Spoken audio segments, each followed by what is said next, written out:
Hello, hello, hello, hello, hello, great big world out there. How are you? Happy Saturday. This is May 10th. Whoop, whoop. How y'all doing out there? I hope all of you all have had a successful week. And if not, you encountered some highs and some lows and some, I just couldn't deal with it, want to throw the towel in. Don't worry about it. You're still here. Thank God for that. Before I begin talking to y'all today about our exciting show, just want to send a couple shouts out. Tomorrow is Mother's Day. So happy Mother's Day to all the mothers out there. That even includes people that are in the mother role, participating and partaking in being a mother to someone, whether it's your sister, brother, cousin, nephew, whomever that may be. Happy Mother's Day to you.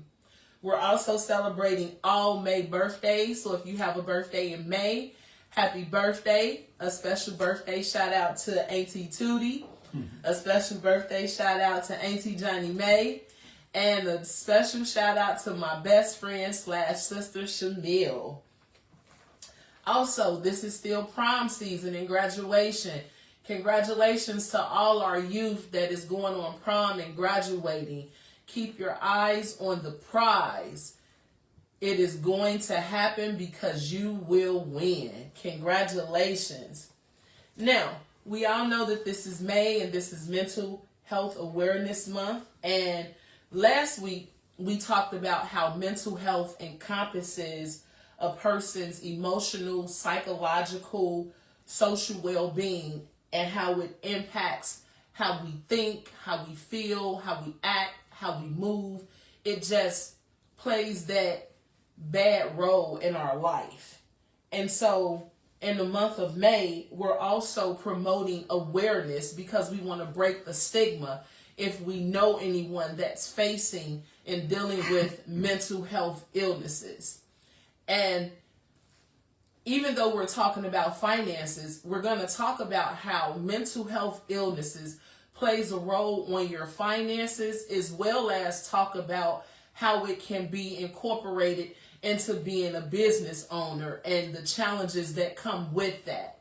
So, before I get into any more stuff, I want to welcome my guest, Mr. Ublies. Hi. How you doing? Hi. Good to see you. I'm so excited. I'm going to give you all just a little rundown about Mr. Ublies. Oh my God. You think you know a person, but you really, really don't. And so after I read Naji's bio, I was so astonished. I was captivated. I just wanted to know more. I really felt like I was in a book because I kept going back and forth, back and forth. And I was like, this is very, very interesting. So I'm going to let our listeners know and shine some more light on you. Thank you. So, Naji, you are an advocate for survivors of police torture. You're a reentry specialist. You're the executive director for a nonprofit organization, We Not Opps. And you're a trainer in conflict mediation and mediation, and resolution. Along with this, you still manage to balance being a father, a husband, work full time, and pursuing a bachelor's degree in intercommunal violence. So my number one question before I go anywhere, is it enough hours in a day for you? No. It can't be, because that's a lot for one person. Yeah, it's not, actually. It can't. You try to manage it. Yeah. And how does that work for you? How does that deal with your mental stability? Because there's so much going on in a little time span. How does that work? It's enjoyable, but sometimes you can forget to eat. You can drink water and juice and coffee, but sometimes I forget to eat. And my wife asked me, "Have you had something to eat today? Why are you? Oh, let me get something to eat." So That's one of the things that I know that I definitely need to do is get me something to eat, because if you are not nourished in any way, you can make some terrible decisions, or you can get a lot of stuff done. But I try not to make no terrible decisions. So I try to, when I feel it, and I go to eat and go to another meeting or something. So when you under stress, you know how to say, let me stop, take a break, rest, because I still have to maintain and focus on not just life, but also work and self-care. Yeah. And I do get, I do work out when I can, but that helps a lot. Wow. That helps a lot to exercise and stuff. And that's my meditation and self-care for me, especially in mental health. You never know how much that can help you just walking or just, stretching, learn to stretch and stuff. That's a lot. That helps a lot on my mental.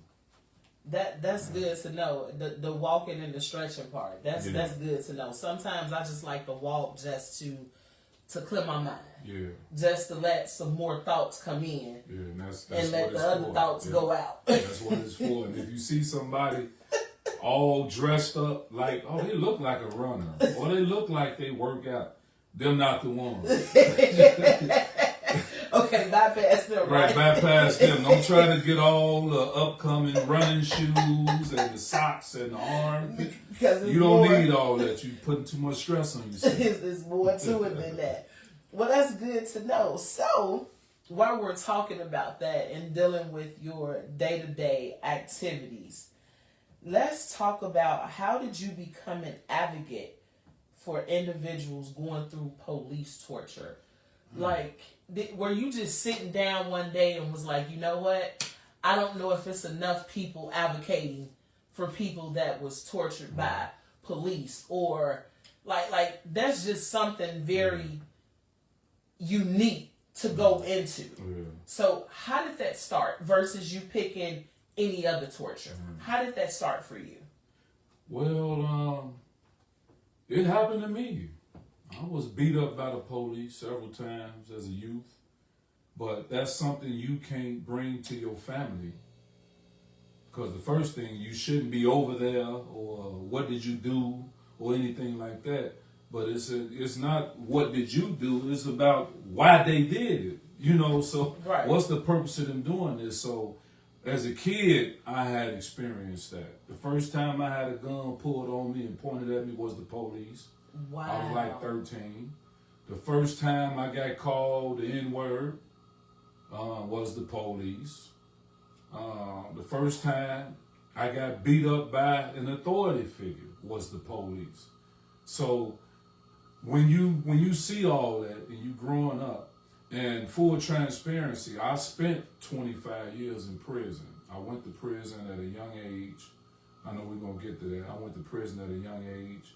But I knew a lot of people that experienced a lot of different things, and we just chopped it up as, man, it's just the police. That's just what they do. But when I ran into some people on the outside, I had some friends that I knew about them, but people don't talk about it a lot because of the shame, and people might don't believe you, and now you done said this, especially about a high authority figure. Yeah, and they, people believe like, no, they'll never do anything. But as with social media, when I was coming, there wasn't no social media, but with social media now, you get to see a lot of it. But I was I was working for a violence prevention program first out west, on the west side of Chicago. Very good people. West side is the best side. Very good people. And when I got there, it was time for me to just move on. I felt like I need to do something else, because I had friends that was incarcerated due to torture. But they didn't talk about it. You didn't even know that they were tortured. They don't talk about that like that in there. Because it's shameful. It's shameful, and the first thing you think, and this, people that know about the streets and all that type of stuff understand what I'm saying. versus just, you know, the regular civilian. They think like, well, that don't mean nothing, but people are not going to talk about it because they feel like, oh, you would tell something. But isn't that what you're supposed to do? Because they're the authority figure. They're there to serve and protect. In a person's warped mind, if they feel, if you were in prison, they found out you was tortured, they beat you up, and you have a confession, they feel like, oh, you'll tell something. Even though you got beat up, even though they starved you. So you don't have an outlet. You don't. You can't say anything because you say something enough, and they find out, even if the COs find it, correction officers, you might get something from them. But the reason why I got into that was because of the people that I knew and the stuff that happened to me. And it's like, if I can't really do nothing about it, I'm going to do this about it. I'm going to help those who I can help and encourage. So I went to work with Chicago Torture Justice Center. They're the first of its kind, where they work with people who have been tortured by the police because of racially motivated arrests, black and brown people. So when I found that out, I was like, wow, I didn't even know they existed. Right. So that's the reason why I went there to do work with them. I'm a case manager there. That's why I went there to work with them. And we have helped so many survivors of police torture and their families with support. So you basically turned your trauma into a testimony. Yeah. Because this is something that you endured yourself personally, and not just you, but your family was affected by this as well. Yeah. And now you said, I have to do something about this positively. Right, because everything ain't got to be negative. And I thought about that with MAD, Mothers Against Drunk Driving. Mm-hmm. They didn't go out and say, we're going to just attack anybody that's got a bad driving record. We're going to hurt them and find a way to hurt them. No, they put a coalition together to inspire the youth and people to understand how bad drunk driving can harm you and harm the community and what it does. So they do stuff like that. So that made me feel like, you know what? I want to do something.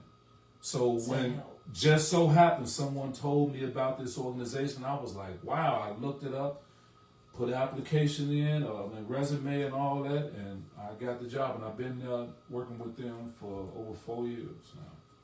Wow. Yeah. Does it bother you?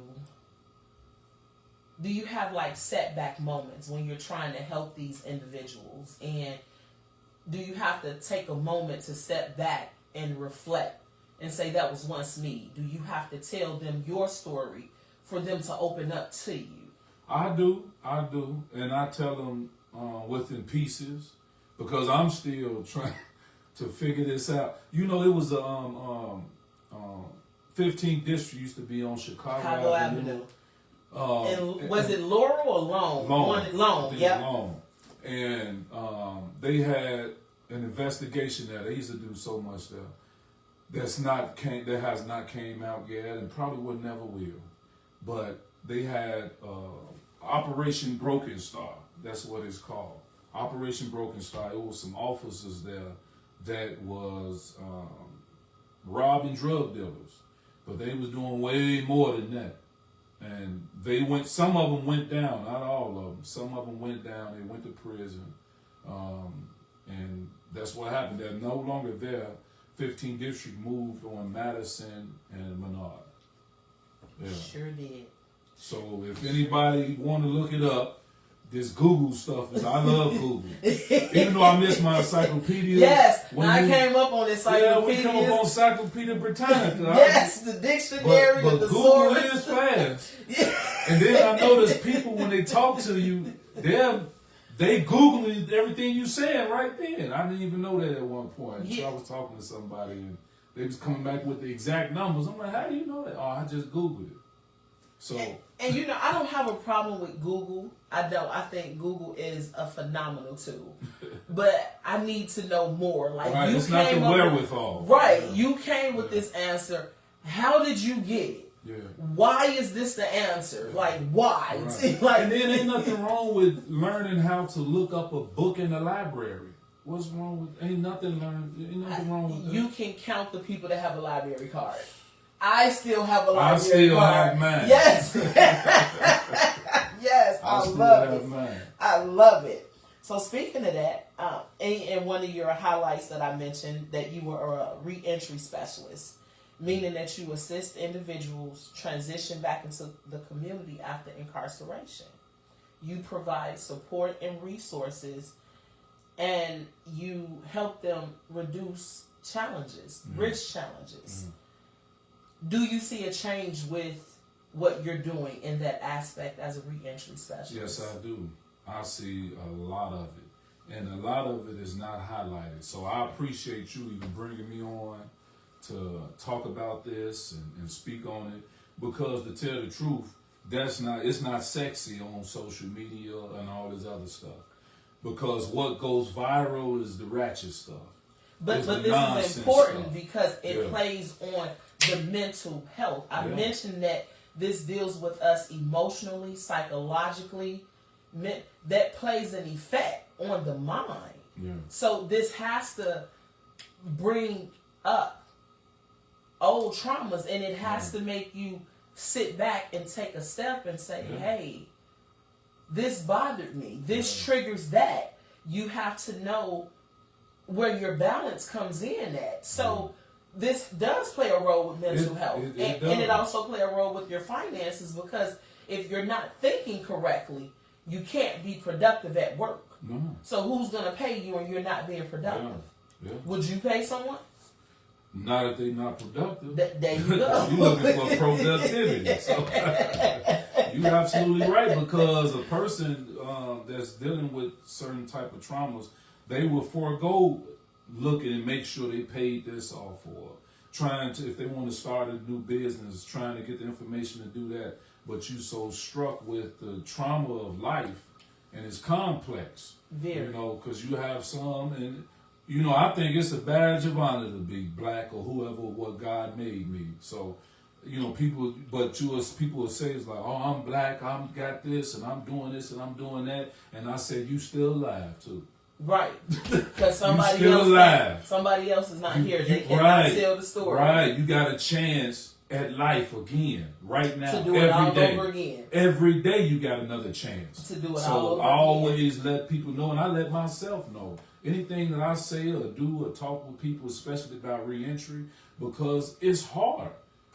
After getting out of prison, if you get out of prison after 5 years, it changed. A year, things changed. Because it was different from when you went in to when you came.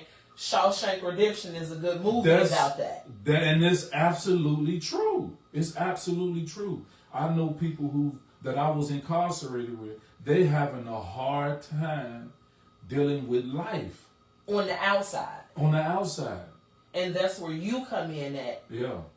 To help them cope with society. Yeah, especially if they were kids or someone. They can be an adult in their 20s or something, but if they didn't have any bills or they didn't have no real responsibilities, it's different. Especially if they was teenagers like myself. Getting out, in my eyes, when you get out, whatever age you went in, that's the age you getting out in socially. Because so much was taken from you, and you don't have that chance to grow. I knew because people, you were on the outside. Right. I knew people that didn't know how to drive. 35 years old, 40 years old, don't know how to drive a car. They went to prison when they was 13, 15, 16, never learned how to drive. So those type of things, I actually put somebody in my car so they can learn how to drive. And one of my mentees too. The way that happened, I shouldn't have done that, but he got his driver's license though. And that's one of the changes that you see because you were there to support them and provide the resources to them. And when I went to get a job, I was so happy. I was 2 weeks out. I was looking to get a job. I found a job. Oh, you was looking right after you came home. I got to hit the ground running either. My mama didn't play that. Oh, so it was forced. Well, it was forced, but also was forced upon me myself. because I've always been someone to take care of myself. My mother taught me you have to take care of yourself. You gotta learn how to cook, because if your wife probably don't want to cook or don't know, you gotta learn. Yes. So she taught me different things that I have to learn myself. And when I got out, I stayed with her for a couple of months until I got my own place. But I went and found a job. I was so proud. It was a second shift, close to third shift, 12 hours. But when my shift was over with, I got out and tried to get on the bus. They told it was off in the suburbs, in the west suburbs. It was like the Pace bus don't run at this time. So now I'm sitting outside, 2:00 in the morning, scared if the police roll up. I don't know what to tell them. I'm stranded.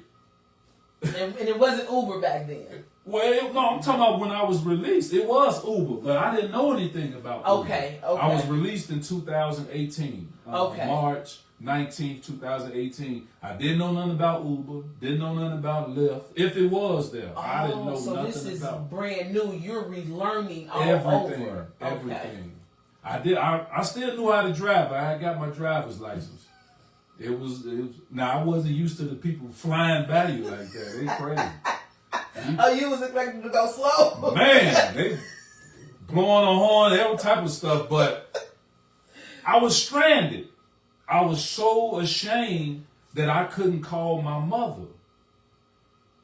And I just went and called a cousin. Woke in my head, man, I'm stranded. He came to get me. And I was like, wow, I never do that again. So when I do stuff now, this is when I was first released, but when I do stuff now, being a reentry specialist and I do it with NAFI, National Alliance for the Empowerment of Formerly Incarcerated. July 3rd is Independence Day for the formerly incarcerated in Illinois. Really? Yeah, July 3rd. And it's going to be held at Austin Town Hall. We're waiting on more information, so when I get it, I'll tag you into it. Please keep me and Anointed Accounting tagged in that. That's good to know, because we're about promoting positive information, and you just never know who may see this. Someone may see this and need to reach out and help somebody, and it's somebody there like you and this organization there to help them. So please do keep us involved in that information. And Benny Lee is the executive director and co-founder. He's also my mentor. So a lot of stuff that I know, I learned from him and other people, but I always can call him and ask him for advice or anything of that nature, and he's right there. That's good to have somebody like that. That's really excellent. Now, can you tell us about you being a trainer in conflict mediation and resolution risk? What does that entail? What does that look like for you on a Thursday? Well, it started when I was at that I was at INVC, Institute for Nonviolence Chicago. I was an outreach worker there, and I was a reentry specialist there too. And they taught me a lot. And it's certain courses that you take, and I just continued it. I just built on the stuff that I already had. So, and then I use it all with We Not Opps. Can I go off into that? You know what? That was going to be my next question. As a matter of fact, because it goes together. What is We Not Opps? How did you choose that name, and what made you decide to be a non-for-profit versus a for-profit? And I know that was a lot of questions in one, but it all tied into We Not Opps, because I'm excited about this. And I'm going to bring, the conflict mediation I started learning with IMVC. And it's about being able to mediate the conflict where you pay attention to both sides. And both sides, they're not going to be happy. Far as dealing with people in the streets, dealing with these street cliques. That's what they are. They just cliques. Dealing with them, you have to be able to understand where they're coming from, but also find a medium where we can all come together on, like, safety and money.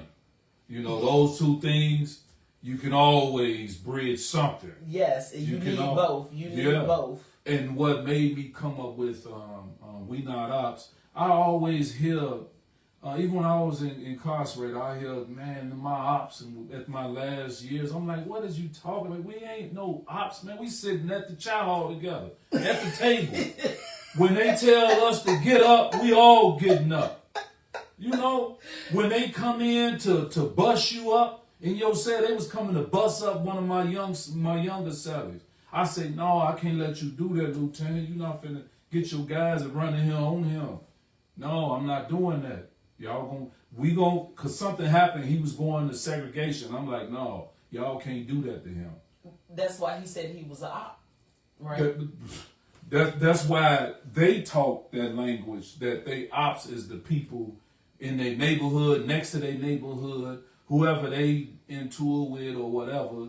And you hear that, and I'm just like, man, we ain't ops. We got the same, a lot of y'all got the same judge. Y'all like dressing the same. Y'all like the same type of music, same type of women. Like, what is going on? Y'all not ops. You're not ops. And it's terrible though, but it's some stuff that is just terrible, and it hurts my heart when I see it. I'm gonna tell you about it though. But it's if you want to hear it. Hey, listen. This is exciting because I look at it as we have a person like me. I may go through challenges every day, and I may deal with this every day. But to sit and to talk to someone who has been confined, and I'm gonna say that Cat Williams is my favorite comedian. Yeah, I love Cat Williams. And one of his stand-ups, he said, if you want to know what jail feels like, go stand in your closet and cut the light out. That's right. And I did that. And I cried and I cried. And mentally, for that short period of time, I literally felt like I couldn't move. Yeah, I was at a standstill. That's what it is. But I was able to open the door. It took me a minute, but just like that, my mind. And so to sit here and talk to someone that has dealt with these different challenges, surrounded by different parts in mental health, and to turn that trauma into a business is elating, to say the least. Because I don't know how many people could have done that. Yeah. And me neither. But I still can't believe I was there. Now I say this before when I started We Not Opps. It's like sometimes being naive is a good thing in a bad situation. That's me. Because when I went to Menard, not even just the county, because it was like the county, you can beat your case and get out, and it's a lot of mess there. At that time, it was going down in the night. It was 1993 when I was in the county. And you remember this like it was yesterday. Like it was yesterday. And it was just it's just hard dealing with the aftermath of it when you think about it. But when I first went as a kid, it's like I was too naive to realize how much danger I was in. That's how I know God, the creator, whatever a person want to call, had to be right there with me. Because I don't know how I made it through all that time. And it was some bumps in the roads, but I made it through though. And I still have my mental. It's people that lost that inside of there. So when I was in there, I was talking to a lot of the youth that was coming in there just like they was talking to me when I wasn't trying to hear it either. But they stayed on me as far as like, hey, you think, hey, it's your life, but look what you're doing. You're going to have to change something. So you do have people in there that mentor you to better yourself and get out. Most definitely. And prison is not somewhere somebody is, I heard somebody say, oh man, these guys need to go to prison. They learn. See, when you go to prison, you come out, they make you better. No, prison don't make you better. It's the people. The people. The guys that's in there doing that time had a time to learn. Like they know what it is. It's so many older men in there that, and I can't speak on the women's prison, but it's so many.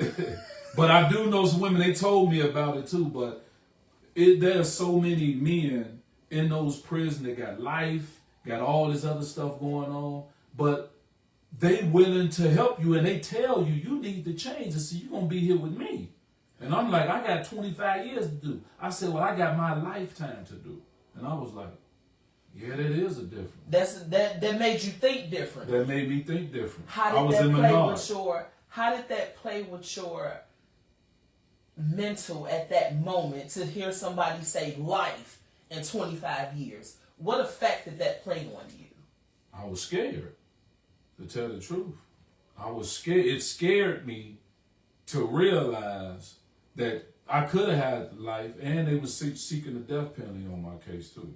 So I could. They do that a lot with a lot of cases. Mm-hmm. But when he told me that, it made me understand that I got a chance, and not just getting out, but with my own life, because that individual was already locked up 35 years. Already 35 years. This was in 95, 96. They was already locked up. But when I look at We Not Opps, and then even a friend of mine, he used to say it on social media, that we are not ops. And I'm like, man, I was talking to them little shorties about that. and telling people that we not ops and the reasons why. Our ops is the Department of Injustice, Department of Education, law enforcement. And it's not to be an adversary and to fight on a physical level. It's to get your understanding back and get your rights and put the information out there so we can do better. To help people. To do better to help people, because warehousing don't work. You can't just put people in prison and figure like, we got somewhere for them to go, because over 90% of people that's incarcerated will be released one day. So who are we allowing to come back to society? Do we want them to fail, or do we want them to succeed? And that's where you come in. And that's why I come in there. And that's why it's We Not Opps. And it's so much violence. It is so much, this might sound crazy, but it's so much unconstructed violence. Constructed violence is them guys into it. Mm-hmm. They not going to get you in front of your kids.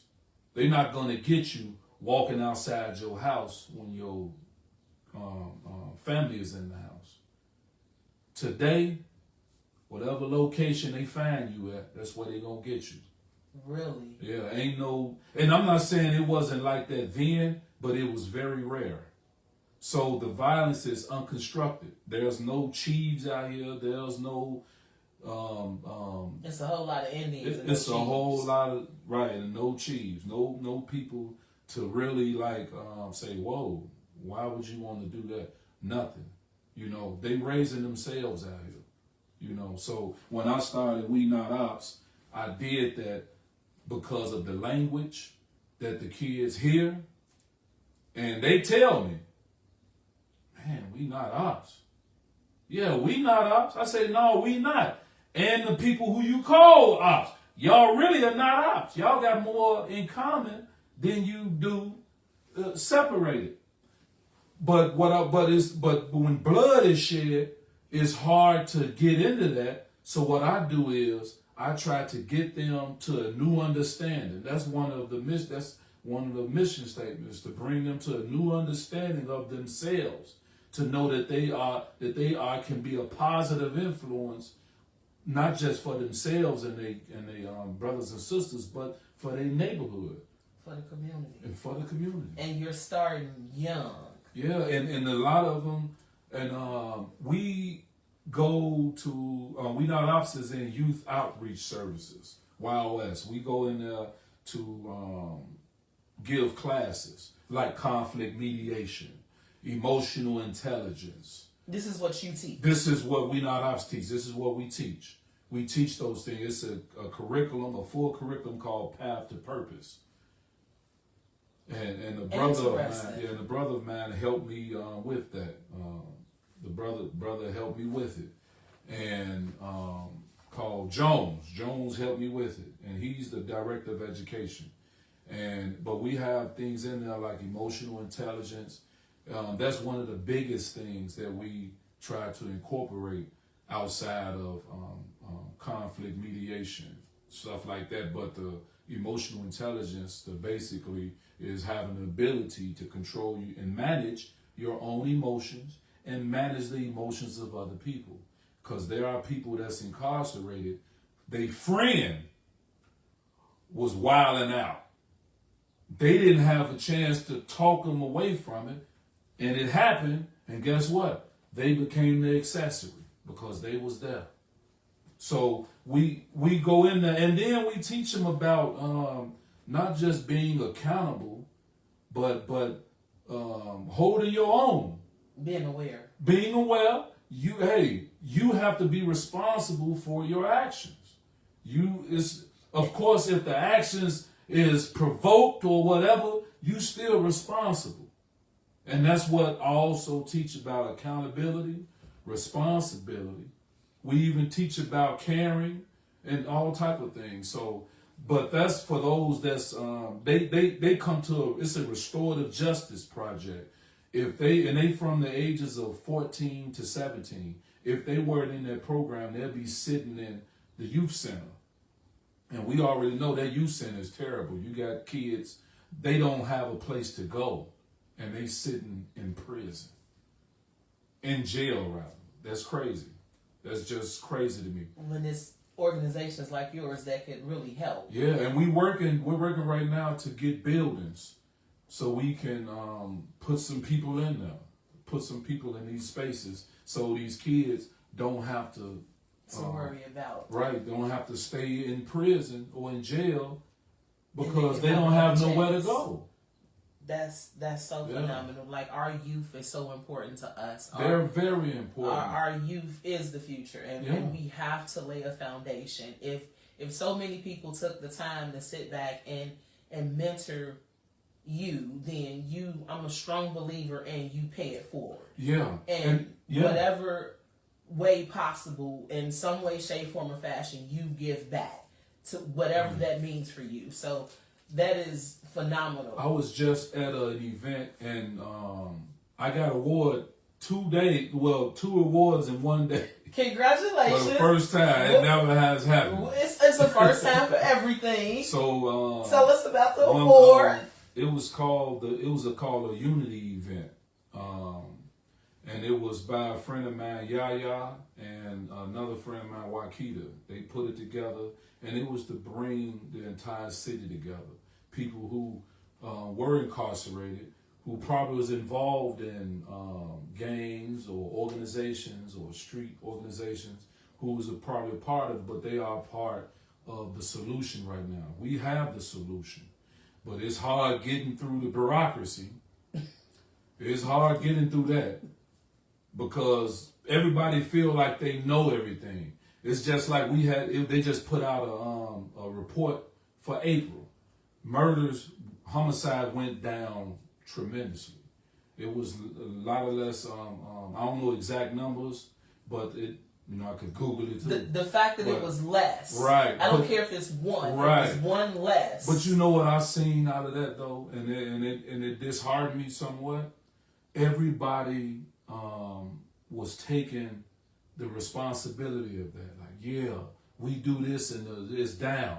CPD took responsibility, the reason why it's down. The mayor's office took responsibility why it was down. A lot of these nonprofit violence prevention programs said that it was for this, we've been doing this. I'm looking to say it was all of us. Instead of just one person, y'all are right. One person, together. One group, one section. Everybody want to take responsibility when stuff is going good, but we don't want to say it took all of us. It does. It takes a village to raise a kid. Yeah. So when people ask me, man, your organization, y'all doing good, man. Y'all doing that too. I said we all doing it. Right. That's mine. Right. That's mine. Because we work on with some of the kids on a direct level, from teaching, to calling, checking up on them, stuff like that. So you really put the initiative in there to work with our youth to make sure that there isn't a chance that they slip and fall to be incarcerated. Right. We don't take the approach of just walking through the neighborhoods and speaking with people. I like that other organizations do that, but that don't mean we all got to do the exact same thing. It's all hands on deck. We all got to take a responsibility in changing our communities. We have to do it. If we're going to sit there and wait, especially for black folks, if you're going to sit there and wait for somebody, you're going to be waiting forever. You are. You have to take the initiative, and I always say no child is irredeemable. No child is irredeemable. And for me having redemption, to be able to get out and become a homeowner, businessman, non-profit organization, and I chose non-profit in the sense that I can get people to donate and take upon contracts. You can do both, but if it's for profit, it'll be too much profit driven. That's why I'm dealing with grants. Some of the grants they ask too much of you, in a sense, but I understand because it's state money, but they asking too much of like, this is how you have to do this, that, and the other. It's structured for right. That's like an old way of thinking. Like if a person think that these guys out here dealing with certain organizations and over here, no, you have a clique and all of them can be different. They could be a vice lord in there, a GD and a BD and a Stone. Whoa, that's a lot. Right. Anyway. So, and I was in prison when they came with STG, Security Threat Group. They used to say gang organization of violence, but when people was dealing with each other that wasn't in the same clique, wasn't in the same organization, street organization, they said, oh, that's a security threat group. So now they can come like that to get you. They're not trying to solve the problem, what's going on out here. As far as with education, health, mental health. Yes, because that plays psychological. It definitely plays. You know, and if people out here, these kids out here popping these pills, smoking all this stuff, don't know what it is. You know, you have so many of the youth die off these fake perks, and we also give information on drugs and financial. We Not Opps. That's what we do. That's what we teach the kids, and some of them we just did one last month about businesses, because you know I have a certification in small business management. I write business plans, so I helped 3 of them put together a business plan, and we're going to work on it more at another time. But I gave them the information, we went over it, and we've been working it. So I'm just hoping to do something. That is phenomenal. Yeah. Now I see why it's We Not Opps. I see why it's non-for-profit. Yeah. So, of course, you know. Oh, and we don't get no grants or... I just want to say that we don't get no grants. We don't get no funding. Nothing. Everything is donated. The funding we get is completely donated. Shout out to the Hood Oprah. She donated. It's people that donated, you know, and if you want to donate, you can go to www.wenotopps. That's WENOTOPPS.org. Check out our website and donate. I'm definitely going to want you to give that information again. So, you know, we all know that this is Mental Health Awareness Month, and we know how it affects you psychologically coming from Naji's perspective and just learning so much. You know, you see this on the television, but to actually be sitting face to face with someone who's encountered this, dealing with mental health and finances, I think is just elating. With that being said, it's pop quiz time. Okay. Okay. Having become a business owner, has it had an effect on you mentally when it comes to budgeting, unexpected expenses, or retirement? unexpected expenses. Because, you know, I just really, and this is for We Not Opps, I really try to do what and sometimes, you know, sometimes these kids, they don't have nothing to eat.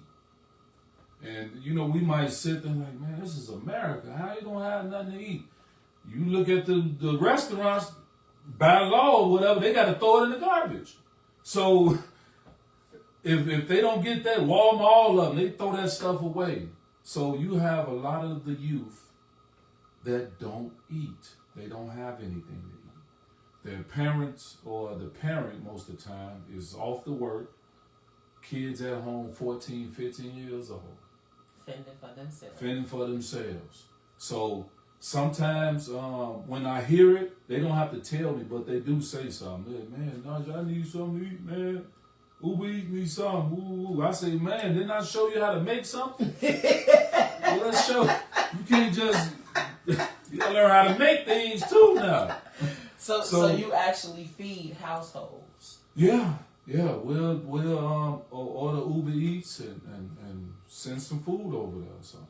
And we also, it's some fun in this. I put to the side for that. Most of it comes from me. That's why I work all these extra jobs and extra things, because I'm not only funding We Not Opps, but I'm reaching our community. I'm reaching the youth. I speak with them almost every day, on the weekends, things of that nature. I call them, I pop up on them. I do all that, so it's unexpected expenses. And that could put a strain on you also mentally, because now you have to find out how to get this money. And it's like do or die. It's dire. Because because you're in that capacity of being an adult. Yeah. As my mom used to say, you gonna eat before I eat. Right. So you're gonna make sure that you eat before you eat. That type of thought. And that's another reason why I go hungry, riding around, going places, and I'm hungry. Now I eat something later, because I'm trying to make sure everybody else good. But you do got to check in on yourself. So I'm learning to do that more and more of myself. But the unexpected expenses when it's a loss of life. I just had one of my mentees was tragically killed. I'm sorry. About a month ago, and we gave support to the family. Financial support.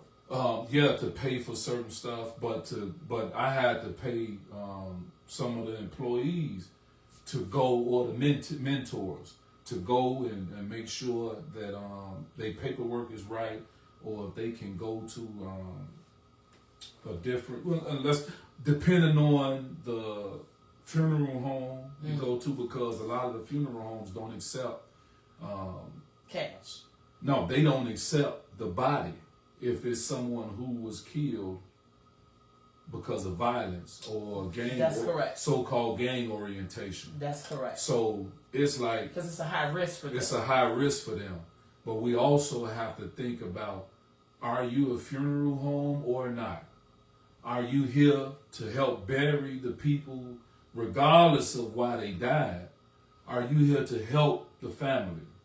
So there are places, our funeral homes, that do that. Mm-hmm. It's just you have to go through a little red tape. Yeah. You do. And that is another unexpected expense. Unexpected, yeah. Because you wasn't expected that. Right. That wasn't in the budget. Right. Okay. That was good. That was good. Yeah. And that's the first thing that you acknowledge. Like, wow, this is unexpected. And a lot of times we don't acknowledge those unexpected expenses. And we get them phones. I get them a phone, even a SIM card. And I tell you better make sure you pick that phone up when I call you too. Ain't no more excuses. I don't have a phone. I got you one now. And that's unexpected. That's very unexpected. And then the mother, most of the time, she can't keep contact with them because she couldn't get a phone. Because of lack of money. Right. That's just what it is. So. And so mentally, that's another strain, because the finances aren't there. It's stagnant. Yeah, I understand. So let's dive back into your violence prevention youth mentoring program. And According to my research, you service Cook County residents. Mm-hmm. Your program is for the youth, providing, teaching, and self-awareness, nonviolence, and so much more. You're giving your youth something positive to be involved in, and most importantly, you're giving them a voice, and it starts within their community. Yeah. That's phenomenal. Because some of the people, especially when it's at, when you force, when they're not so much forced, because I tell them, you don't have to be here. You just don't want to sit in jail waiting trial. For some of them, to be honest, they're not trying to be in school again, because that's what it is when they go to these programs. They don't want to go to school. They don't want to be there. They want to be outside and stuff. And I tell them, you have the opportunity to redeem yourself or whatever. If they complete it, it's 4 levels. If they get to level 4, they have the chance to graduate. Once they graduate, those charges won't be on them anymore. And this is in your program? This is in some of my contractors' program. We just come in to teach and to be mentors to them. Not just in the classroom, but outside the classroom. And being that we understand the streets and I had to get up on the social media stuff because that's where all of them are at. And so now, so you can't get left behind, right? And I tell people, y'all, you better figure out if your child got a Finsta page, a fake Instagram. That's a Finsta. So you better get these ghost pages. A lot of them not on Facebook, but they got ghost pages on here. Okay. So you have to be 2 or 3 steps ahead of the kids, and it's hard because they're very smart, and I can't. It's hard. They're very smart. I can give it to them. This is supposed to be the best of us so far, but the bureaucracy and the violence and just all of these entities and institutions have to adjust. You can't do the same thing you was doing in the 1900s and 1930s and stuff. You can't. They still got the same BMI format, body mass index. Come on, I'm 6'4". I don't supposed to be no 175, 180. Come on, man. You gotta change that, but they so stuck in the old time. You gotta bring, not just throw everything out, but you gotta bring of a new understanding, because these kids now deal with social media, and a lot of violence kick off from social media. And that also plays a part with the mental awareness that we have to be aware, because they can sit and they can watch it for so long. It's like so many hours that you're on this device looking at this and looking at that. And that could be damaging, because how are you balancing your well-being? And then what I see, they feel no self-worth, because they're on that looking at other people living these so-called glamorous lifestyles and all this other stuff. But when the internet investigators catch some of them, they rented out planes. They don't even fly, and they not even, it's crazy. But they pay attention to all that social media, and now they feel like they're not worth it. You're right. And again, another one of my favorite comedians, Deion Cole, brought that up in one of his segments. He was saying it's funny how you're sitting back and you wonder why you're upset, and you're talking to all these people that's living these lavish lifestyles, and they're booking these trips and going here, and you sitting here at your cubicle wondering if you're going to be able to pay all your bills on this paycheck. So mental, like that really plays, and so many people are just not aware of the factors. And now if you're sitting there and you're not productive, now your productivity is gone down. Now you're without a job, so you really don't have no income. And mentioning that, by you giving these individuals phones, you're basically on call 24 hours. Because if one of them call you at 2-3 o'clock in the morning just to talk, you got to be there. Somewhat. I will be there. But in the case of emergency, I tell them, please call me. If you have, and then there's other mentors. Of course, you're not the only one. And I have a 24, it's 24/7. I have a 24/7 number that they can call to get any type of help, encouragement. Because some, I would send them to the suicide hotline as well. What if they don't want to do that? What if they say, no, I strictly want to deal with you? Oh, then that's what it is. That's what it is. So you don't turn them away? No, I never turn them away. Because people, when I was trying to learn things and want to do something different, it was a lot of people that turned me away because of my attitude and how I was. I wasn't terrible. I wasn't no. I wasn't no devil, but but I wasn't the worst kind. Right. So, right. So that's what I say. I wasn't the worst kind. I wasn't an angel, but I wasn't a devil. And you was in between. Right. I wasn't a devil though. and this okay. Right. I was a kid that wanted to learn the world, and I learned it too fast. But a lot of the youth, I see a lot of that that they have that once I had. I've seen a lot of that that was in me that's in them. And they really want an outlet to allow themselves, but with social media, it's so hard. And video gaming. Video gaming.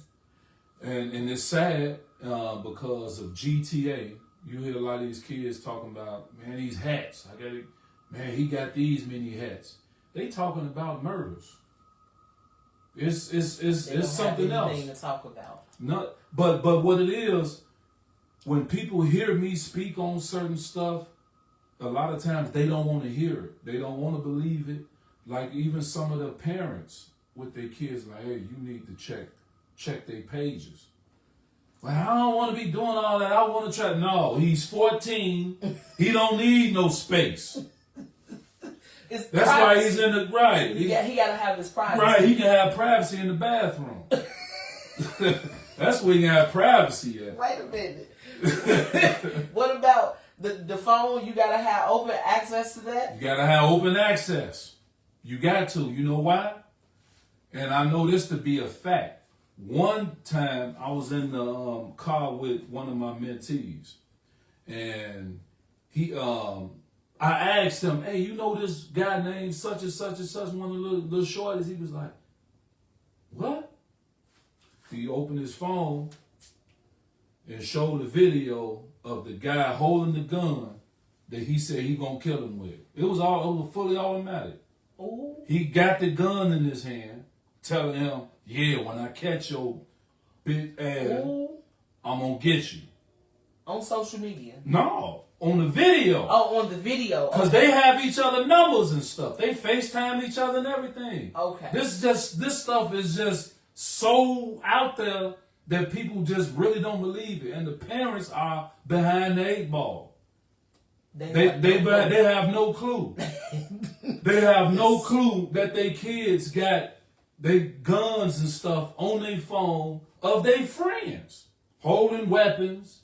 They got videos of that on their phone. They got videos of it. They got videos of them with guns and all type of stuff on their phone. So this makes you more alert when you're dealing with the youth and with your child, because you're a father. Yeah, my son's 5 years old. Your son can't pull no wool over your ass because you didn't. I'm going to do as much as I can and stay up on everything. So this is homework too. And it's homework. and the kids, they teach you. They teach me. They teach me about. So you learn from them. I learn from them. That's exciting. Yeah, I learn from them, and I try to let them know, because some people like, why would you want them to know the police is looking at pages and what? I say, because they should know. Why we can't? These 13, 14-year-old kids, and if they on here playing with a gun and stuff like that, might not even, most of them be theirs, but this would follow them for the rest of their life. Especially when they want to go to corporate America. Right. What happens when they 19 or something in college or something or somewhere, and all of a sudden this comes up? Because it don't leave. So I try to encourage them, don't take videos and pictures of you holding no weapon. First of all, don't hold no weapon. Leave them alone. Right. And it's also hard to tell them that because we're as adults are not keeping them safe in their community, not keeping them safe at school, not keeping them safe at church, not keeping them safe anywhere. So how are we going to tell these kids who are dying every day, their friends dying, to not carry a weapon? It's kind of hard. It's a challenge. Because, and then people don't want to hear that. They think it's just that easy. It's not just that easy. Because I got to ask that person, have you ever been shot at? I have. I know how that feels. It makes you want to get a lot of guns to protect yourself.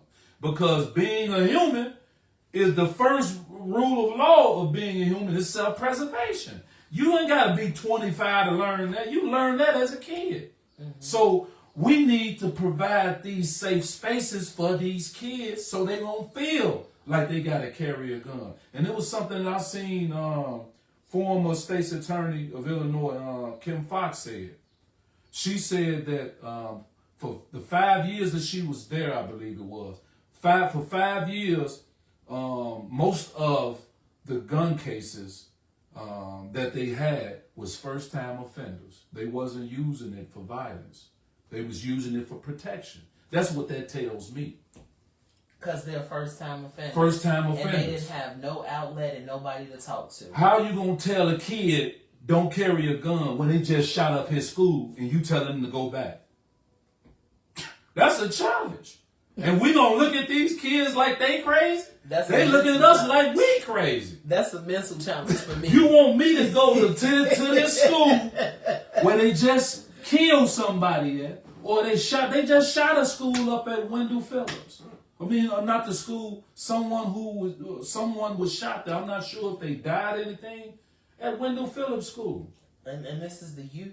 This is the youth. This is. So we're gonna tell the youth. Pray more. We definitely got to pray. We definitely need prayer. We definitely got to pray in these communities. We have to have these resources out. Again, you're naming a lot of organizations and foundations that you work with. We have to get it out there. Like you mentioned that ratchetness goes viral. Like we need to let this here go viral. Yeah.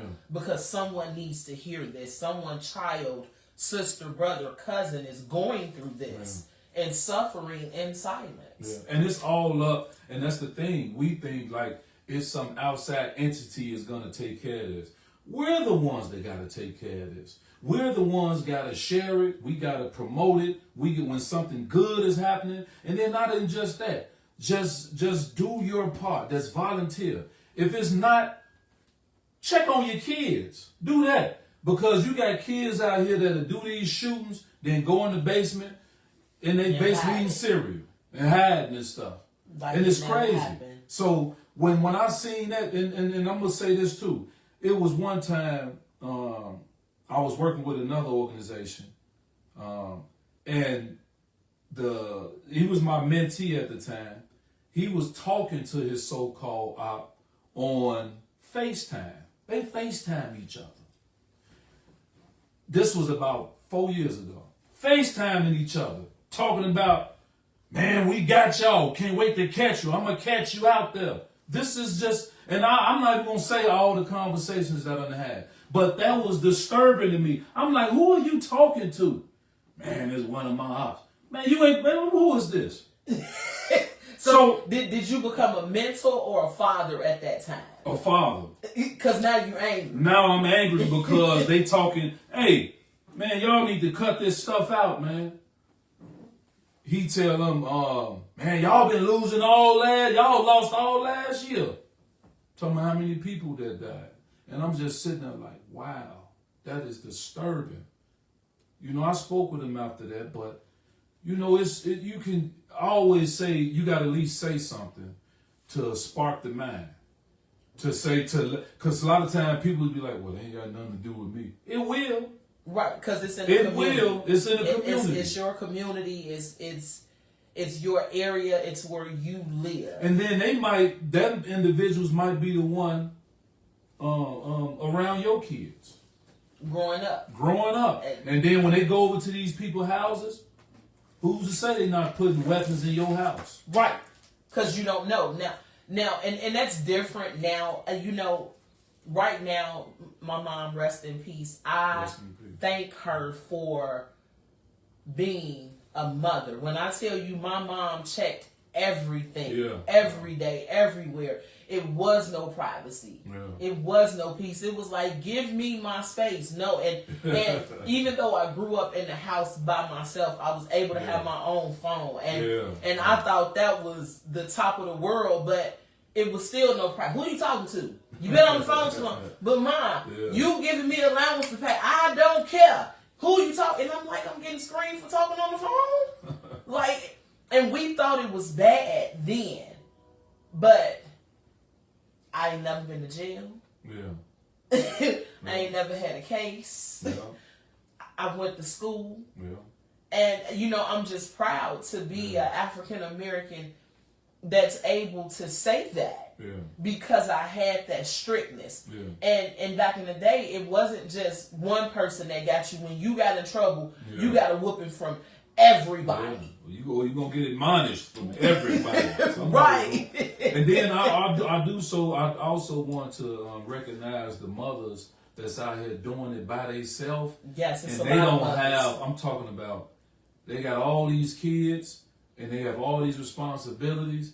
And it's hard for them. And a lot of the mothers done told me, like, they appreciate me having those discussion times with their child, with their son, because sometimes they feel like they don't even know what to say to them.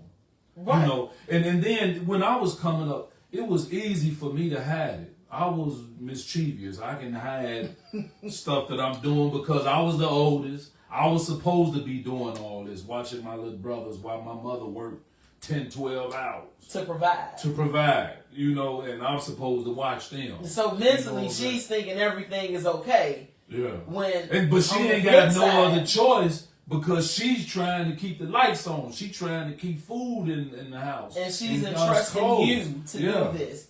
And my grandmother and grandfather was very good with that, so we stayed with them most of the time. So it's just hard and it's difficult. So when they tell these kids, man, tell them to put the gun down. It's good to say it, but you have to show it, and you have to help, and you have to show the reasons why they could. We have not shown these kids why they could. Because there's no outlet. And if it is an outlet, they don't know about it. You telling me that I don't have to carry a gun, but they just shot my school up. And then they shot it again. A friend of mine, he got killed up at McDonald's. Stuff like that. So it's like, you telling me this, but what are you doing about it then? Right. How can you protect my safety as a human, but how can you protect my mental safety? And our kids, all the stuff that these kids go through, I would have been lost my mind. Because social media added on top of that. And what you do just carries across the country and the world. No, that's too much pressure. And then a lot of times that's why they naive, because they don't see. They naive. They don't see the repercussions. They don't see what's really gonna affect them. And they don't have anybody to talk to give them that I've been there. Right, or trust, because trust is the big issue. A lot of them backdooring each other. They friends. They done went to school together from the 3rd grade and high school afterwards and all other stuff. But they backdoor their own people, their own friends, their own cliques. So how they going to trust me? So I have to be the message that I bring. I have to be the one to show them that this is how you do it. Now, you have to make your own decisions. However, I'm showing you how I made my decisions now and what decisions you can make, because you got a lot of decisions. Don't think you got none. You have decisions in life, so you have to prepare yourself to make the best ones available. And that's what I do. I don't want to say try, but either you do it or you don't. So I'm working them through this. And this encompasses how you act, think, and feel on a daily basis, because you have to be aware and conscious of how you act with them, because you are their role model. You know how a lot of people I've seen lost these kids trust and everything. I just pay attention to it and learn from it. This was a few years ago, but I've seen kids. Well, I've seen people that they wouldn't. Some of them would just lie to them so they won't do something. You know, this the street stuff. Like, hey man, I talked to dude. He ain't on none of that. They ain't talk to nobody. Or even if you're not straight out lying to them, just trying to trick them because they kids, you thinking they don't know nothing. Let me just tell them we did that. No, that's not good. Even if you just try to give them a little information and manipulate it. Oh, I'm going to take care of this. Or, man, I'm going to do this, that, and the other. And, oh, I couldn't do it because this. If you lie to them kids once or manipulate them in the mind, they feel that you did that, you're going to lose them every time. But we have to be on point where we don't lie to them, period. Now, they can lie to us 1,000 times. But you can't lie to them. But you can't lie to them once or manipulate something, because you will lose them. And then I try to tell people, you got to keep in mind, they kids. They're going to lie to you. They're going to try to manipulate it or something, because that's the defense mechanism. Remember when you was a child, when you tried to do it for certain stuff. So you got to think like them now. You got to think like that. And at the same time, you got to tell them what it is. You got to be truthful. You got to be truthful. At all costs. You have to be truthful, because if you lie to them that one time, you're going to lose them. And you can be talking to them and you lost them because you lied to them. You said you was going to do something and you didn't do it. They hold you to that. And so they hold you accountable. Oh, they hold you just accountable. Just as you hold them accountable. Yeah. Now, they're on their end. It's a lot of stuff, but you have to be the message that you bring. How else they going to learn? You got to show them that you can be truthful. And then maybe they would, in return, start to be truthful with you.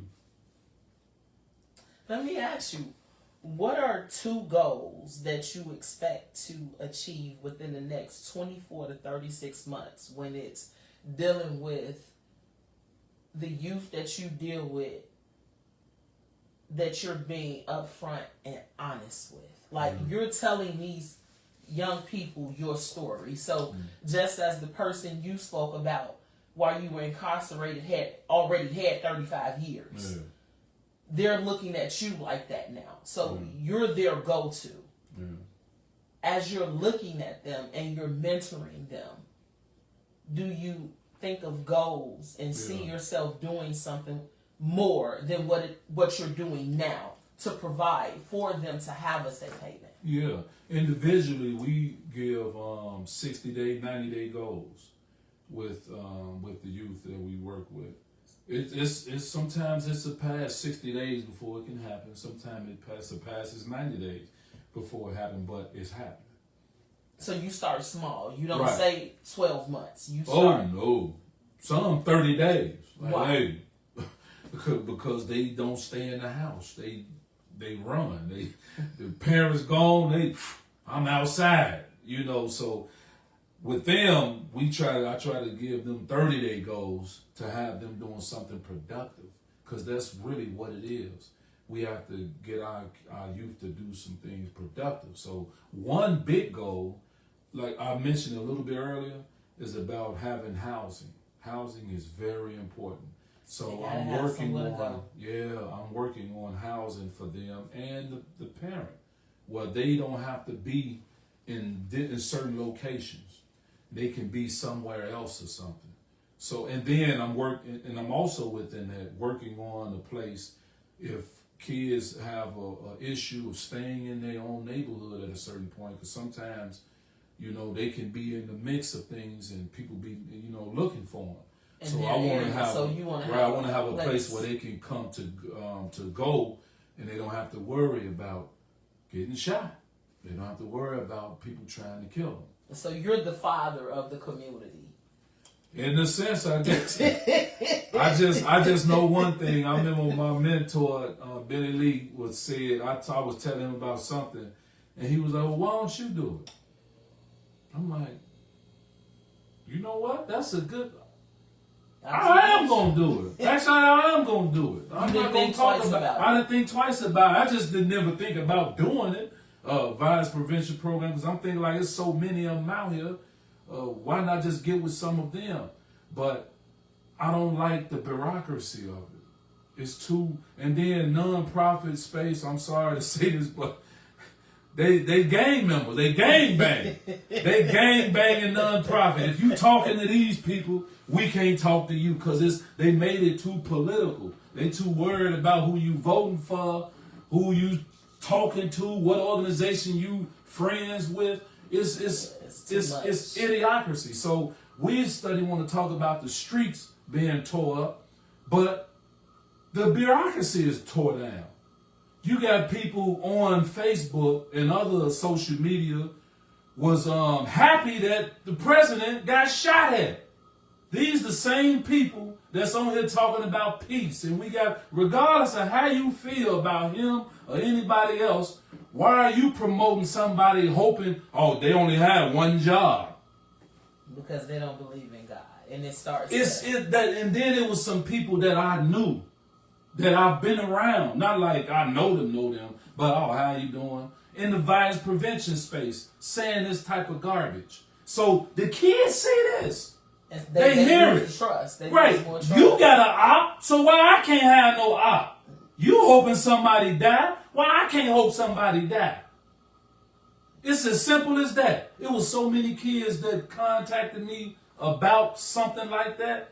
Man, I seen such and such he was talking about. I said, man, don't pay no attention to that. We have a comment from Mrs. Benita Bush. She says, I think what you're doing is awesome because you have a story. Ask God the way you should go. Oh, thank you.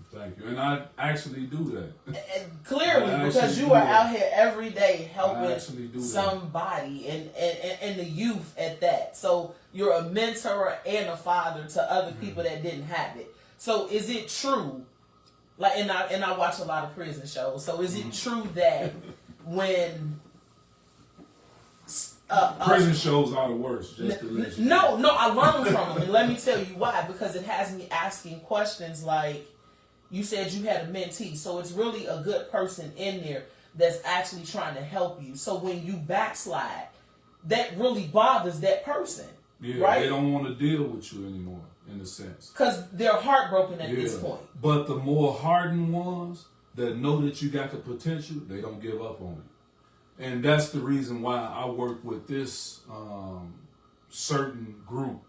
It's like I have a friend, Willie Poe, focusing on critically using your skills. I got an award from him. From his organization out in Bolingbrook. He worked with a lot of the youth. Congratulations. So the youth that I work with is the ones that's literally in the street and the ones who have cases on them where I go in and teach. Those are the ones that I'm really working with, the ones that's been forgotten, the ones that people don't want to talk to, the ones that's being thrown away saying that they'll never change and they 15. 16 years old. You got your whole life. You know what I'm saying? But they don't think so because people telling them. They learning something different from what the truth is. Right. So those, I want to talk to the people that no one wants to talk to, that no one wants to deal with. And I don't just talk to them. I talk and walk with them. I'm going to show you how to do this. Out there. Yeah.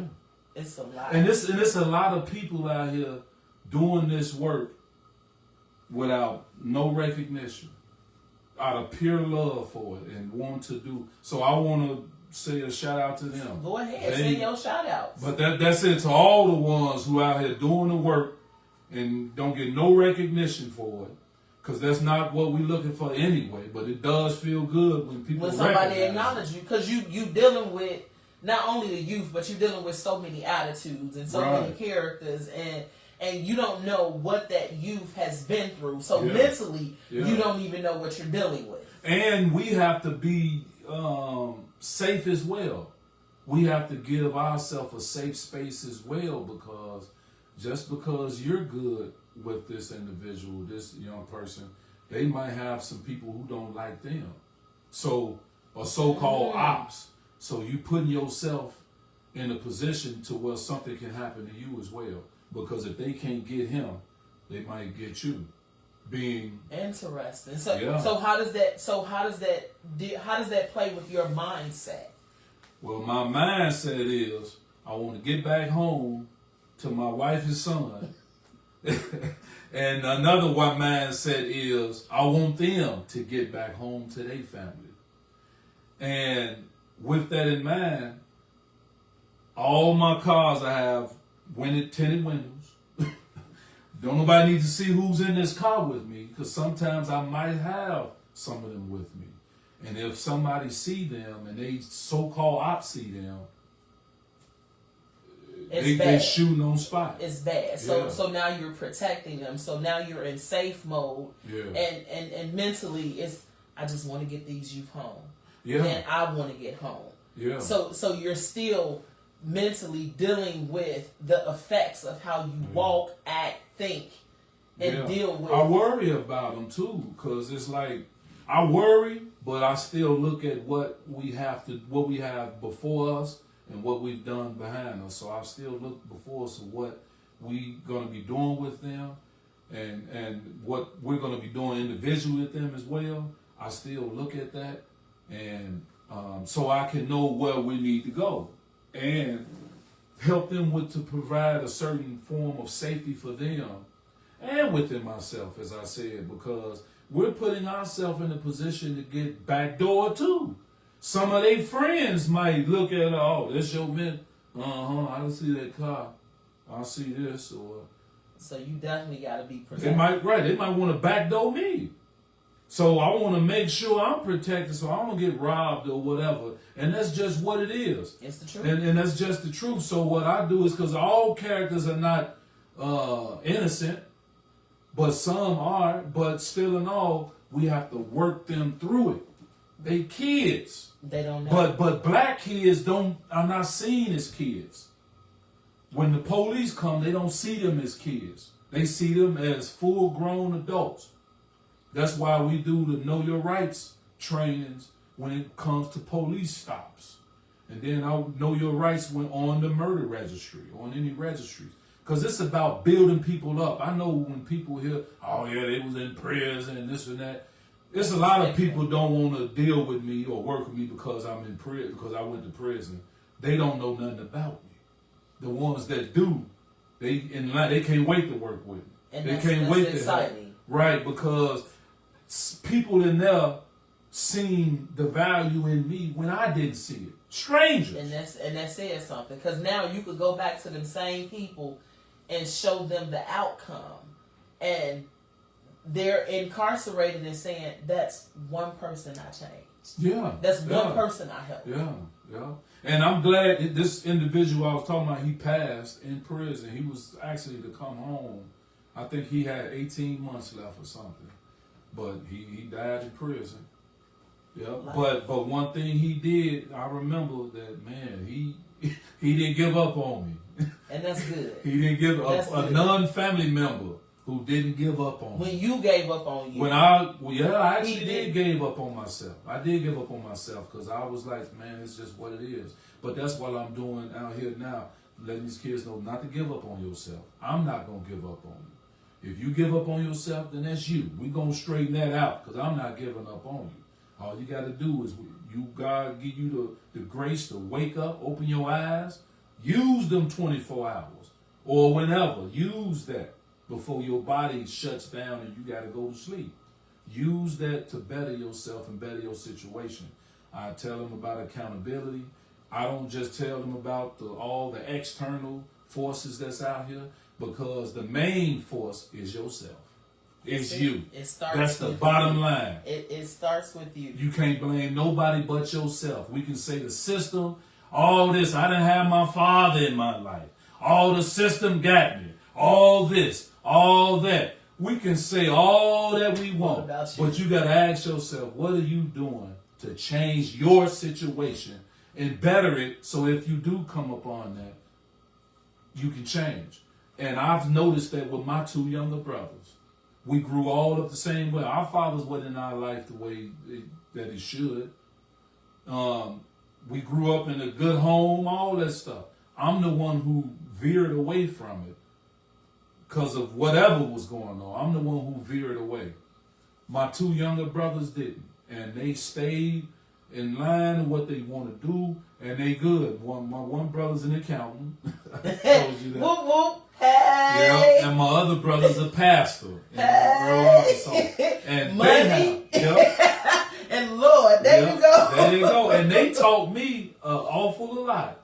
Even though I'm the oldest, they taught me. You can learn from, my mom used to say, you can learn from the old like you can learn from the young. Yep, and my grandmother used to say, an old fool used to be a young fool. So that just make sure you don't be no young fool. So I wanted to change that because my grandma said that. I don't want to be no old fool. I done seen them. I don't want to be no old. You definitely don't. My mom used to say that, and I used to be like, Pop quiz time. Okay. As a business owner, do you track all of your income and expenses? I do.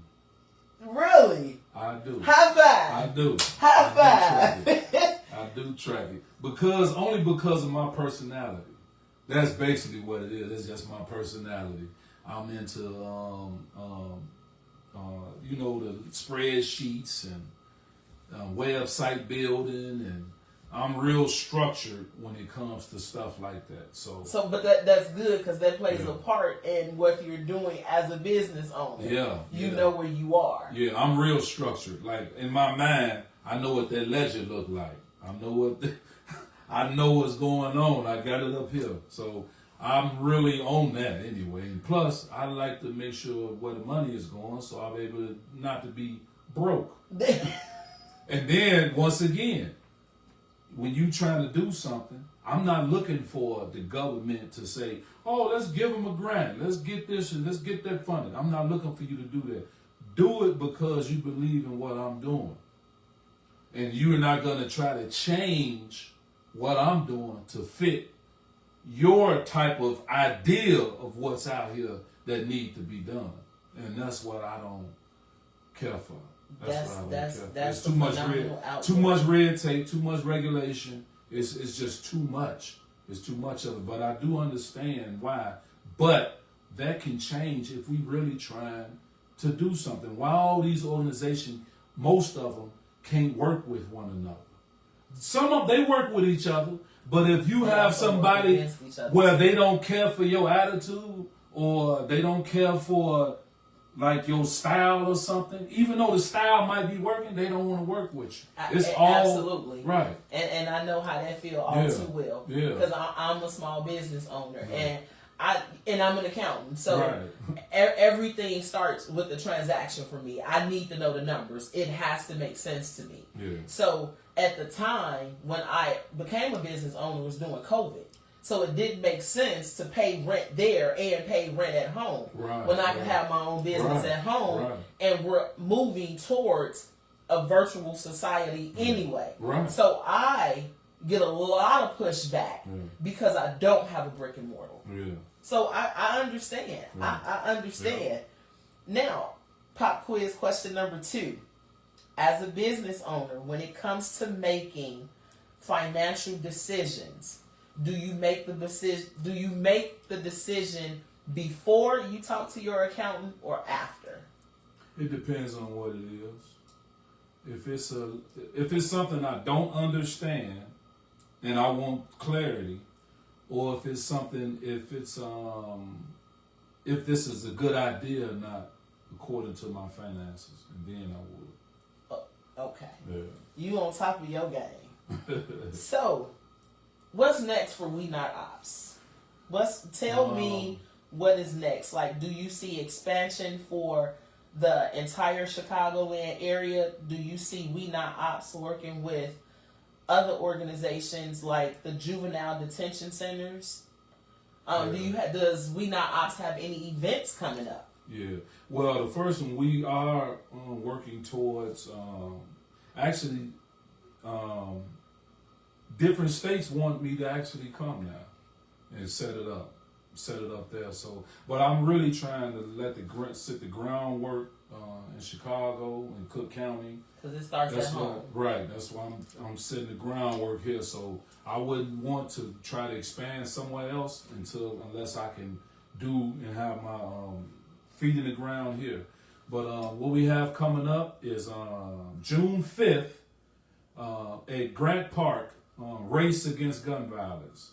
We Not Opps was asked to come now. Last year we weren't able to make it, get in, but we were in this time. So congratulations. Yeah, and then we have fundraisers, because what they do is they raise money for a lot of violence prevention programs. Some of which I know some of these violence prevention programs, and they do great work. But you don't get too much hear it all the time. Because the recognition isn't given. Right, it's supposed to be given. Right. So that's why it's always good to celebrate yourself. And this is happening when? June 5th. Okay. At 6:30 is the race. That's when it starts. But it starts at 6 o'clock. They have like different 6 p.m. I'm sorry. 6 p.m. because you hear running and stuff like, what's that going to do? But it's a 5K run. It's a 5K run, and you can walk as well. It's in Grant Park. They, taped it all off, and we're just gonna have a good time. Now, if my sister Benita was here, she would definitely run. My sister loves running. Plus, she has a military background. Okay. So I might have one spot open. Because it's quite a few people been asking me about it. But I might have one spot open. I'll walk. I ain't gonna run, but I'll walk. I'll tiptoe. You can do that too. I'll tiptoe. But it's to recognize it's a race against gun violence, to raise awareness and support for a lot of these violence prevention programs. Excellent. You want to donate? You can go directly on my website, www.wenotopps, that's OPPS.org. Check the website out, hit the donate button, just donate what you can. Or you can go to raceagainstgunviolence.com and go on their website, go to the right of it and click donate and scroll through it. You will see a lot of different organizations. And then you can scroll down. I'm towards the bottom in the middle. It don't matter. You on there. That's all that you on there. I just want them to find me now. Don't get tired. Like, what he's talking about? No, scroll down some more. I'm at the bottom. I just got in. And I'll also be putting this on our social media contact. Thank you. Please feel free to tag Anointed Accountant in this. I will. Tag me in it. We'll make sure we get this out because, again, we want to ensure that positivity gets out, just as you mentioned, ratchetness gets out. Right, and there's other events too. 2 other events. Tell me about it. July 26th. That's the date. We're still working on it, but that is the date. I'm gonna put it out on social media and stuff. July 26th is our 4th community basketball event. What we have, it's a violence prevention community basketball event. A lot of my old friends and people that I grew up with in prison, they come. A lot of them come, and some of my mentors for We Not Opps. And we have a community basketball game amongst all the cliques. And even at this place, we work out some issues with people. I always invite certain individuals to come and speak. Not to speak. Okay. Well, to speak too, but we invite certain individuals to where we speak with them, like on a one-on-one level, to try to address some of the issues that they having. So it won't be no bloodshed. Hopefully we can come together. That's where the conflict mediation come in at. I swear you do so much, and it all ties into working with the youth as well as a lot dealing with the mental health awareness. And what I did was, it's a lot of the people that I grew up with in prison are out doing well like majority of them are doing well, and the ones that still they haven't been back, we still just it takes a little sometimes to work with them. It's overwhelming. It took me an hour and a half to find body wash. I'm so used to looking for the soap. Because that's what you were accustomed to. Right, but they have body wash in there. I just didn't understand the concept of liquid. Using no liquid. Because you were young when you got incarcerated. Okay. So it took me an hour and a half to find some body wash because I didn't know what to get. And so these certain triggers that they thinking back now, and now that we're in mental awareness month and addressing this, does it play a positive effect now when you think about it, where you could chuckle and be like, yeah, that was me, but look at me now? Or does it make you just want to thrive and go harder to help somebody else? Go harder to help somebody else. Okay. And then at the game, July 26th, it's going to be a 3-point contest like it was last year. Half court, they win some money. And we have the big community game. But also with this game, and I advise anybody that played ball and they played in college or played in the street and want to play, there's an opportunity that they can possibly play overseas. Now, is this a free event? It's free. Everything is free. Food, services. It's going to be people in there from housing, jobs, life insurance, all type of things. So all one has to do is just show up. Just show up. Just show up and be ready to have some fun. Get ready to have some fun. And this is when again? July 26th. Please make sure you keep us posted on all of this. This is good information, and it's outreach for the community, and it's for the youth. Again, our youth need a way out. Like, this is somebody's child, cousin, brother, sister. And if it is somebody that play ball, I'm going to have a coach there. His name Coach Field. And he go overseas. He used to be in what was it called? It wasn't the NBA at first. It was something. I was going to say, is this the same field that was over the Bulls team? Oh, I wish it was. Oh, okay. I got a better one. I ain't that good on sports. Yeah, no, I got a better field. This one here played in the NBA, and he works with the youth, teaching them basketball. And he gets people overseas to play in the Philippines, Australia, all type of places. Introduce me to him. I'll come play ball to go down. That's what he do. I don't know if it'll get in the hoop, but I'll go to ball. That's what he's doing. So anybody that show up there and they think they can play overseas and have that opportunity, because you have some people that played in high school but wasn't able to go to college or to the NBA. So this is another route. And them people overseas, they come in America. They want us. They want us to play over there. So at this game, you have the opportunity to play in front of Coach Field. And if he like what he see, he'll invite you to play at UBA. UBA is it's a place where people who wants to play overseas. That's where you go. You will be seen there. And you have people from the Philippines, from Nigeria, all over the country, all over the world, trying to come there to be seen and play overseas. If they go to my YouTube at We Are Not Opps, you will see all of the ones that we just did. This is so exciting. Like, I feel like I have. And that game, not because y'all, but that game is in August. And now I get that they have their game in front of the people then. But July 26th, if you want to play.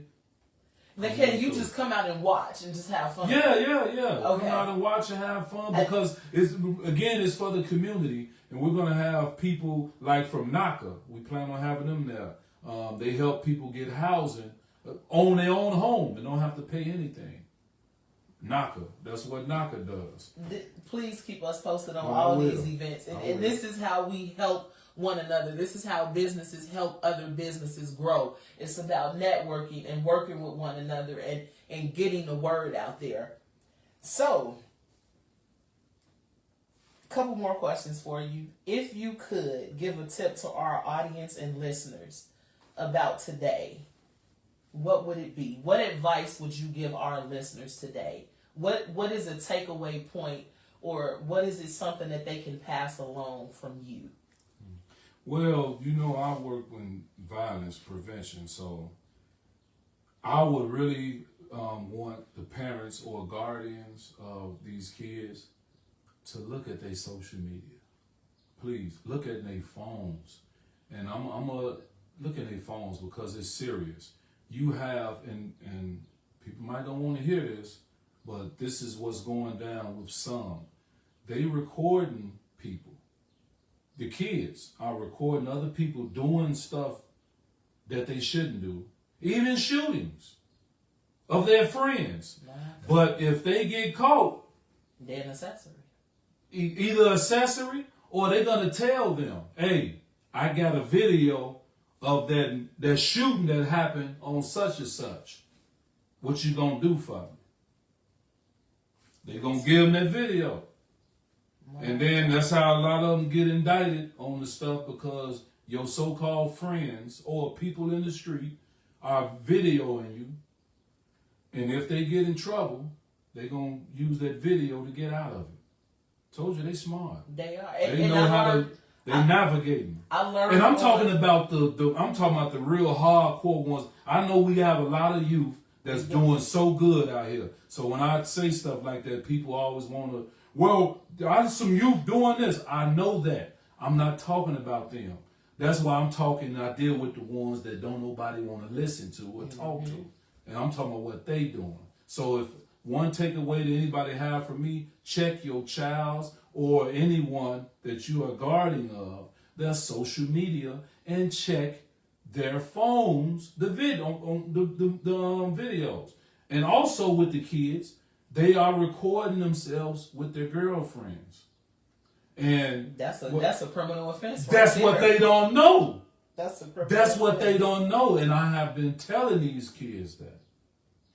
So I just want them to, check and see if they got a Finsta page, a fake Instagram, or a ghost page on Facebook. Now, I also learned on watching Law and Order SUV that there is certain apps where you can download on your smart devices that can hide everything from a parent or a guardian. It is. So how does a parent check if it's no information there? They can go online and type in apps I can hide on my phone or anything like that that's related to what they're trying to do. If they're trying to see, so they can be aware of some of these apps. So the parents have to be more aware. They have to be more aware. You can't just leave it up to the teacher or somebody else's job. That's yours. You have to pay attention. And I know it's hard, but that's the reason why mentors comes in to help with parents, to help with legal guardians and stuff, to help give encouragement and understanding. So my main thing is, if you can check that child's phone, look and see what they saving in their photos and videos, because they might even have a picture of them holding the gun. Because once they post it, and what people don't know is, even especially the kids, that the police can call for a stop on the account, that we need to watch this account. So even if you delete all the stuff off of there, really, they already got it. They can do that? They already have it. If they come up with a reason why they need to keep this account, they're going to give, Meta is going to give them the responsibility and approval that they can look at this. Even if you delete it, they still have it.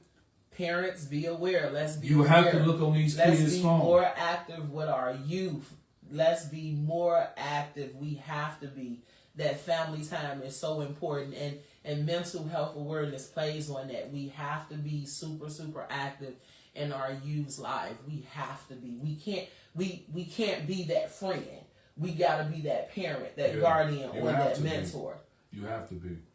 Now, before we let you go, Naji, I would like for you to give all of your contact information to our listeners and our viewers, Let them know how to get in touch with you. Let them know how to donate to We Not Opps. This is a successful organization, you all. Thank you. Anybody that's out here putting your life on the line to deal with the youth coming from any background, my hat is off to you, because that is a job that I know that I couldn't do. I know just to see a child go through something and I can't even take that pain away, or it'll trigger me because of what I may have witnessed or endured, and I couldn't handle that. So my heart goes out to you, and I just, man, I commend young men like you to be fathers to our children. And I heard that one day on TV, Law and Order. Man, my father wasn't there. Thank you for being strong on me, because I didn't know how this felt. Yeah. So please, y'all, please go out to these events. Check your children. Be involved. Get more active in their lives. Reach out to Naji. He's going to give us all his contact information. Let us know how to reach you. You're going to also be able to find this on my social media pages. It just doesn't stop here. We're going to keep going with this and keep promoting this, because it's so important. It's so very important.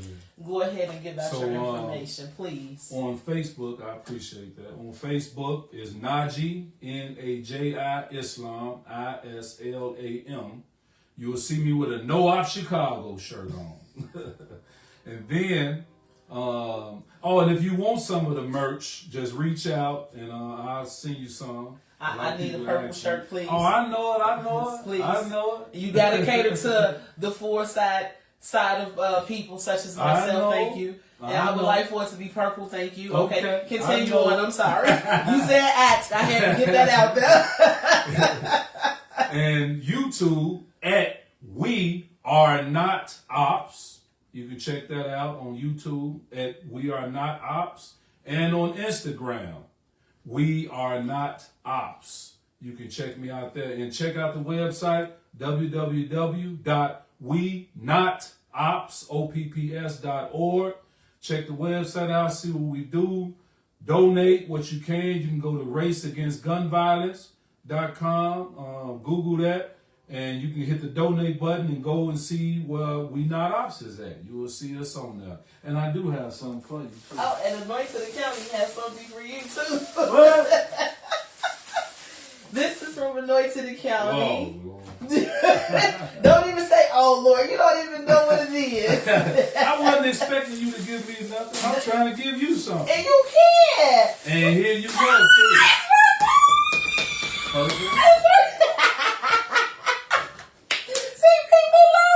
I snuck it on you. Benita, look, it's purple. I snuck it on you. Okay, one time. Thank you so much, Naji. Oh, you're welcome. Thank you so much. Thanks for having me. You guys, I have been asking for a We Not Opps shirt since he opened We Not Opps. I ain't been that long. And thank you for my gift. I hope you enjoy it. It's from Anointed County. We just wanted to say thank you for coming out on Saturday, such a busy day, taking time out your day. It's also right before Mother's Day. Just coming out to share your testimony, talk about it, and give ways on how we can help our youth and what we can do for our youth. And, knowing that there's an outlet says something. That says a lot about, because people just didn't know.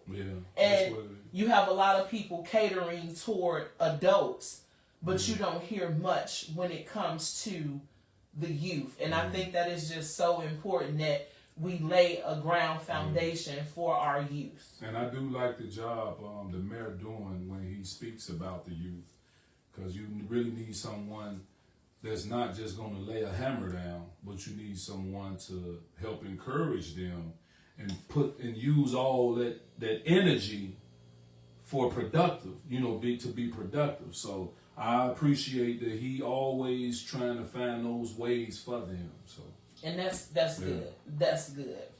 Well, listeners and viewers, I just want to recap and say Happy Mother's Day again to Happy all Mother's Day to Happy Mother's Day, Mama, and all the other mothers. Yes, and also happy birthday to all those May birthdays. A special birthday shout out to Aunt Tootie, Auntie Johnny May, and of course Shamil, my best friend / sister.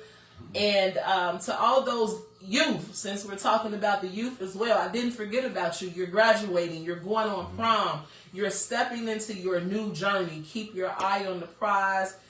Keep your head lifted high. You will win.